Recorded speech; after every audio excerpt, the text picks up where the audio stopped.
تولى محمد علي باشا أمر مصر أرادوا أن يقصوا محمد علي باشا عن حكم مصر.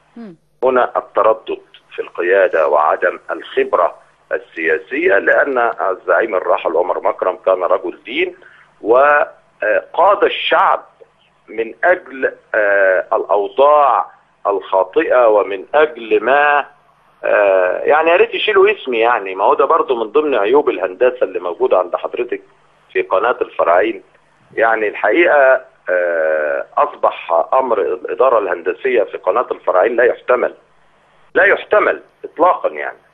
يعني أنا الحقيقة ما عدتش لا أستطيع أن أتحمل الإدارة الهندسية في قناة الفراعين أكتر من كده بأمانة.